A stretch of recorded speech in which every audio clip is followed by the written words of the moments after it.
Welcome back, guys. I hope you had a nice quick rest. Now let's continue with our application questions.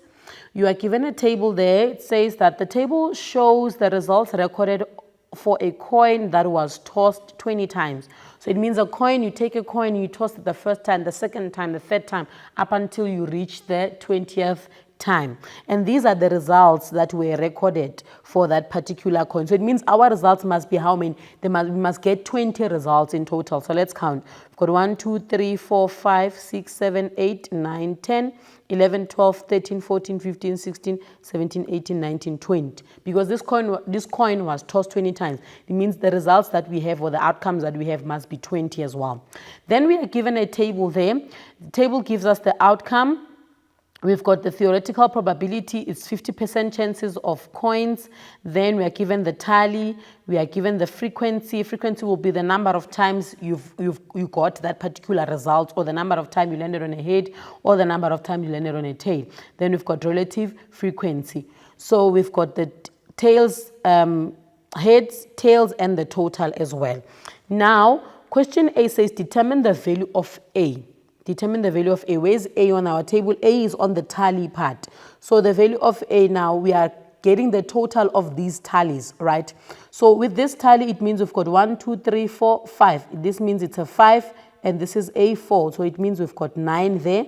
Then here we've got 5, and A1, which is 11. So it means A will be 9 plus 11. So 9 plus 11 will give us 20.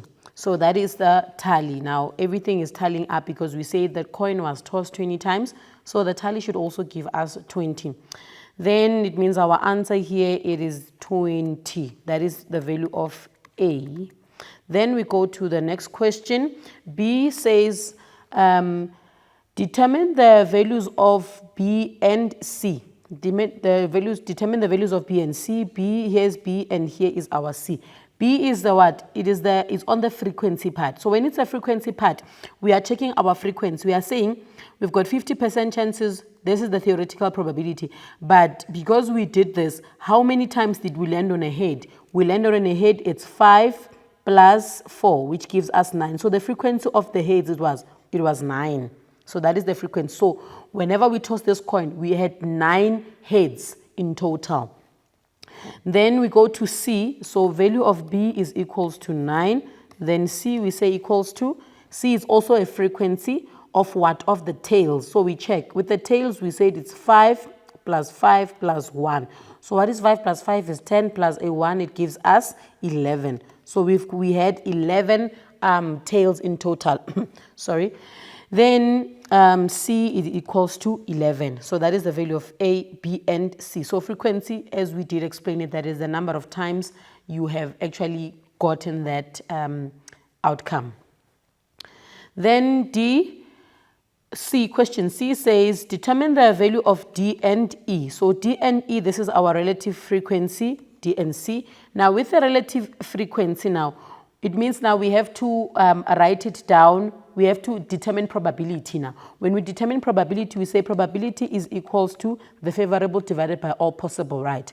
So now, with the relative frequency for D, we'll say, with the D, how many heads do we have? How many, because the D is on the head part. How many heads did we actually land on?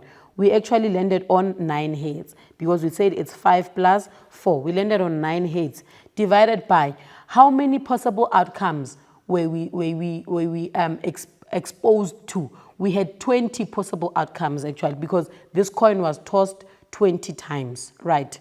So we had 20 trials were done. So it means it's going to be 9 out of 20. So 9 times out of the 20 times we landed on the heads. The heads, yes, it's the heads. Then we go to, this is the value of D. Then we go to the value of E. With the value of E, you're going to say probability is equals to, now E is on the tail side. So when it's on the tail side, we are checking that how many events or how many times did we toss this coin? We tossed it 20 times. So out of the 20 times, how many times did we land on a tail? So we said it's 5 plus 5 plus 1, so which gives us 11. So it means 11 times out of the 20 times we got a head. A tail. We got a tail. So it means here it's 9 over 20, and then here it's 11 over 20. Then that is all. Then we have to express it as a common fraction, as a decimal, and as a percentage. So as a common fraction is 9 over 20. So 9 over 20 as a percentage, what do? You take your calculator, you say 9 divided by 20 multiplied by 100. It gives us 45%. So we had 45% chances of this heads. And then with the tails, you say 11 divided by 20 times 100, and you get 55. So when you say 55 plus 45, it should give you 100%, which is 100%. Then we now express it as a decimal number. You will say 9 divided by 20, then you say SD. It gives you 0.45, and then the tails is going to be 0.55. So you've expressed it in 3 ways: percentage, fraction, and decimal. Then we go to question 2. Thabo rolled a dice. A says, how many possible outcomes are there? How many possible outcomes are there? We've got 6 possible outcomes because it's either a 1, 2, 3, 4, 5, 6. Now the question did not say write down the possible outcomes. We're just writing them down so that we know why we say there are 6. It actually says how many are there. We just have to write down the number, which it means it's 6 outcomes. 6 possible. It's actually the possible ones. Possible outcomes. Then B, determine the probability of getting a 2. So now we can write down our outcome so that we can see how many 2s do we have there. We've got 1, 2, 3, 4, 5, and a 6.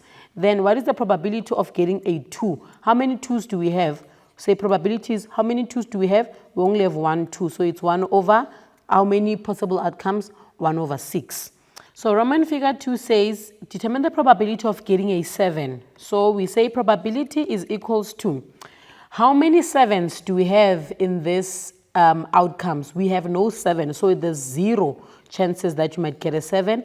And then out of how many possible outcomes? 6 possible outcomes. So this is the same as 0. It means it is impossible that you can get a 7 when you roll a dice. Then Roman figure 3, getting an even number. Getting an even number. What is an even number? It is a number that is divisible by 2. So a number that is divisible by 2, we've got 2, we've got 4, we've got 6. Then what do we do now? We will say probability is equals to, how many possible outcomes do we have in total? We've got 6. How many even numbers do we have in that possible outcomes? We've got only 3 even numbers, which is the 2, the 4, and the 6. Then writing it in its simplest form, you find the highest common factor. What is the highest common factor? It's 3. So 3 goes how many times into 3? It goes once. Into 6, it goes 2 times. So there's 1 over 2 chances of getting an even number when you roll a dice. So let's take a quick ad break, and then we will wrap up our lesson afterwards.